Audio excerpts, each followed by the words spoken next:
ಇದು ಸತ್ಯದ ಬೆಳಕು. ವಜ್ರಾಕ್ಷ ನ್ಯೂಸ್ಗೆ ಸ್ವಾಗತ. ನಾನು ಗುರುರಾಜ್ ಪಡ್ಗೆ. ಬಸವನ ಬಾಗೇವಾಡಿ ಪಟ್ಟಣದಲ್ಲಿ ಮೊಹರಂ ಹಬ್ಬವನ್ನು ಭಕ್ತಿ ಭಾವ ಹಾಗೂ ಶಾಂತಿಯುತವಾಗಿ ಆಚರಿಸಲಾಯಿತು. ವಿವಿಧ ಮೊಹಲ್ಲಾಗಳಿಂದ ಅಲಂಕೃತ ಪಂಜಾಗಳು ಮತ್ತು ಧಾರ್ಮಿಕ ಮೆರವಣಿಗೆಗಳು ಪಟ್ಟಣದ ಪ್ರಮುಖ ರಸ್ತೆಗಳಲ್ಲಿ ಸಂಚರಿಸಿದವು. ಮೆರವಣಿಗೆಯಲ್ಲಿ ಸಾವಿರಾರು ಭಕ್ತರು ಪಾಲ್ಗೊಂಡು ಧಾರ್ಮಿಕ ಆಚರಣೆಗಳನ್ನು ನೆರವೇರಿಸಿದರು. ಸಾರ್ವಜನಿಕರು ಸಹ ಹೆಚ್ಚಿನ ಸಂಖ್ಯೆಯಲ್ಲಿ ಭಾಗವಹಿಸಿ ಹಬ್ಬದ ಸಂಭ್ರಮವನ್ನು ಹೆಚ್ಚಿಸಿದರು. ಪೊಲೀಸ್ ಇಲಾಖೆ ಅಗತ್ಯ ಭದ್ರತಾ ವ್ಯವಸ್ಥೆ ಕಲ್ಪಿಸಿದ್ದು ಯಾವುದೇ ಅಹಿತಕರ ಘಟನೆಗಳು ನಡೆಯದೆ ಮೊಹರಂ ಹಬ್ಬವು ಯಶಸ್ವಿಯಾಗಿ ನೆರವೇರಿತು. ಬಸವನ ಬಾಗೇವಾಡಿ ಪಟ್ಟಣದ ಜನರು ಧರ್ಮ ಸೌಹಾರ್ದತೆಯ ಸಂದೇಶ ಸಾರುತ್ತಾ ಮೊಹರಂ ಆಚರಣೆಯಲ್ಲಿ ಪಾಲ್ಗೊಂಡರು.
ಬಾಗೇವಾಡಿಯಲ್ಲಿ ಏನು ಮೊಹರಂ ಹಬ್ಬವನ್ನ ಉಸ್ತುವಾರಿ ವಹಿಸಿದಂತ ರಾಜಸಾಬ್ ಚಳ್ಳಿಗಿಡದವರ ನೇತೃತ್ವದಲ್ಲಿ ಹಾಗೂ ಮತ ಬೊಮ್ಮನಹಳ್ಳಿಯವರ ನೇತೃತ್ವದಲ್ಲಿ ಹಾಗೂ ಲಾಲ್ ಸಾಬ್ ದಮಖಾನಿಯನ್ನವರು ಹಾಗೂ ರಫೀಕ್ ಮುಲ್ಲಾ ಅವರು ಹಾಗೂ ಇಮಾಮ್ ಮುಲ್ಲಾ ಅವರು, ಅಪ್ಪಿ ಚಳ್ಳಿಗಿಡದವರು, ಶಾನು ಚಳ್ಳಿಗಿಡದವರು, ಮೈನೂ ನಾಯ್ಕೋಡಿ,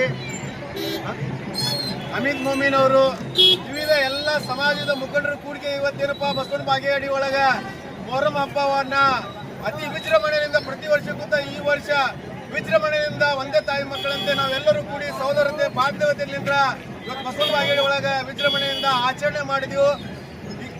ಈ ಆಚರಣೆ ಮಾಡಲಿಕ್ಕೆ ಪೊಲೀಸ್ ಡಿಪಾರ್ಟ್ಮೆಂಟ್ ಆಗಂತ ಏನು ಬಂದೋಬಸ್ತಿ ಒದಗಿಸಿದ್ರಂತ CPI ಆಗಿರುವಂತ ಕುಶಾಂತ್ ಗೌಡ ದಾಸಾಳ ಸಾಹೇಬರು ಹಾಗೂ DSP ಸಾಹೇಬರಂತ ಚಂದ್ರಕಾಂತ್ ನಂದರೆಡ್ಡಿ ಸಾಹೇಬರು ಪೊಲೀಸ್ ಇಲಾಖೆಗೆ, ಸಂಪೂರ್ಣ ಪೊಲೀಸ್ ಇಲಾಖೆಗೆ ಏನ ಮೊಹರಂ ಕಮಿಟಿಯವರಾಗಿರುವಂತ ರಾಜ್ಯಸಭಾ ಅವರು ಚಳಿಗಿಡದವರ ನೇತೃತ್ವದಲ್ಲಿ ಅವರಿಗೆ ಪೊಲೀಸ್ ಇಲಾಖೆಯವರಿಗೆ ತುಂಬ ಹೃದಯದಿಂದ ಅಭಿನಂದನೆಗಳು ಹಾಗೂ ಎಲ್ಲ ಮಾಧ್ಯಮ ಬಂಧುಗಳಿಗೆ ತುಂಬ ಹೃದಯದ ಅಭಿನಂದನೆಗಳು ಸಲ್ಲಿಸುತ್ತಾ ಏನು ಬಸವನ ಬಾಗೇವಾಡಿಯ ಪ್ರತಿ ವರ್ಷದಂತೆ ಈ ವರ್ಷವೂ ಕೂಡ ಏನು ಮೊಹರಂ ಹಬ್ಬನ ವಿಜೃಂಭಣೆ ಆಚರಿಸಿ ಮಾಡಿದ್ವಿ.